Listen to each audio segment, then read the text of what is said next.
Olá! Já parou para pensar que as leis de um país são, no fundo, as regras de um grande jogo?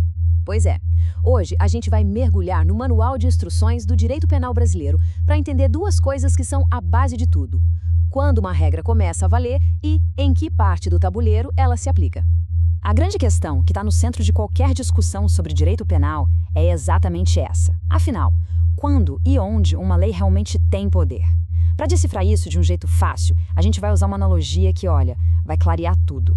Vamos imaginar o nosso Código Penal como um grande jogo de tabuleiro. Cada um de nós é como se fosse um peão se movendo por esse tabuleiro, e cada ação que a gente toma é uma jogada. É um jeito bem visual, né, de entender um sistema que, de primeira, pode parecer bem complicado.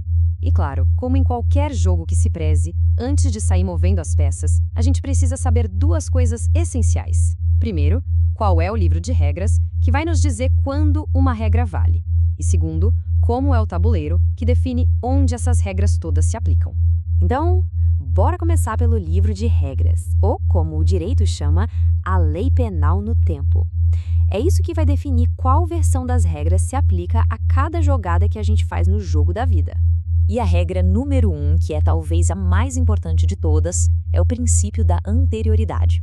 Funciona assim: ninguém pode ser punido por fazer algo que não era considerado crime quando a ação aconteceu. Ou seja, a regra tem que existir antes da jogada. Simples assim, né?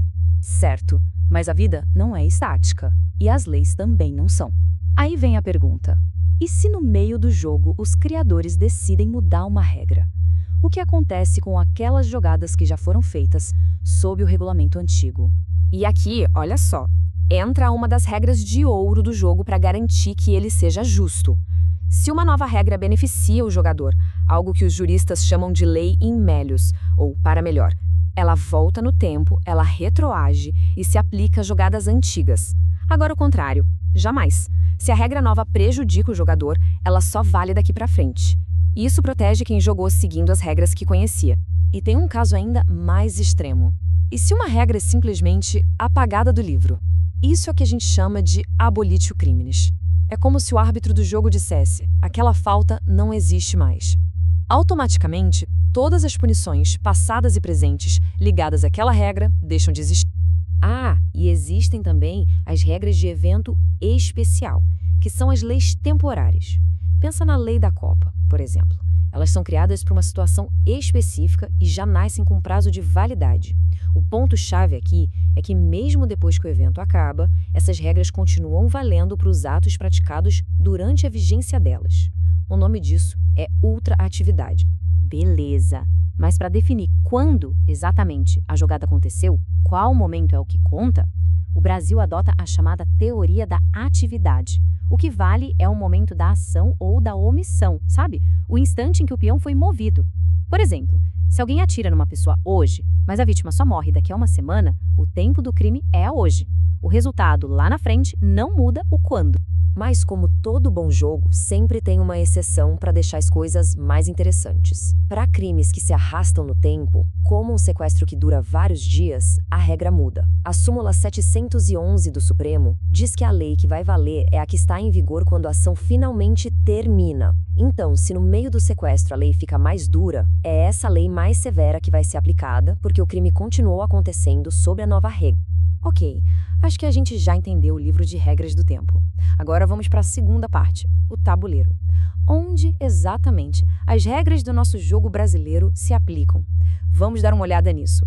Bom, o princípio básico é a territorialidade. As regras do nosso jogo valem dentro do nosso tabuleiro, que é o território brasileiro.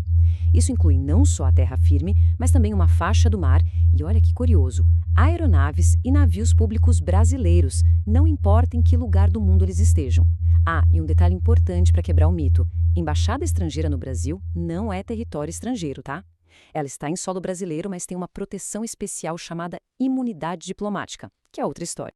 Agora, na hora de definir o lugar do crime, a lógica muda um pouco. Aqui, o Brasil usa a teoria da ubiquidade.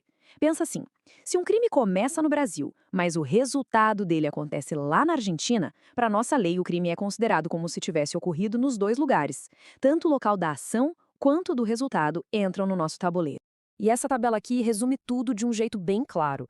Para o tempo do crime, a gente usa a teoria da atividade e só olha para a ação. Já para o lugar do crime, a gente usa a teoria da ubiquidade, que considera tanto a ação quanto o resultado. Guardar essa diferença é crucial para entender o direito penal. E para fechar essa parte do espaço, tem uma exceção bem fascinante: a extraterritorialidade. Em algumas situações bem específicas, como um crime contra o presidente da República, a lei brasileira pode, digamos, pular para fora do tabuleiro e ser aplicada, mesmo que o crime tenha acontecido inteirinho em outro país. Então, depois de ver todas essas regras sobre tempo e espaço, a gente pode se perguntar: tá, mas por que tudo isso é tão importante? Qual o sentido disso tudo? A resposta está em 2 palavras: segurança jurídica. Essas regras não são detalhes técnicos aleatórios. Elas existem para que todo jogador, ou seja, cada cidadão, saiba exatamente quais são as regras do jogo e os limites do tabuleiro, antes mesmo de fazer a sua jogada.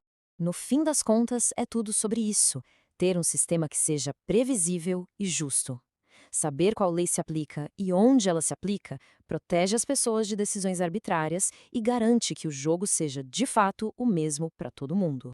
E para a gente fechar, fica aqui uma provocação. Se toda essa estrutura de tempo e espaço foi criada para garantir um jogo justo e previsível, o que acontece com a própria ideia de justiça quando essas regras, que parecem tão claras no papel, acabam sendo distorcidas ou mal interpretadas na prática? Essa é a questão que, no final, define tudo.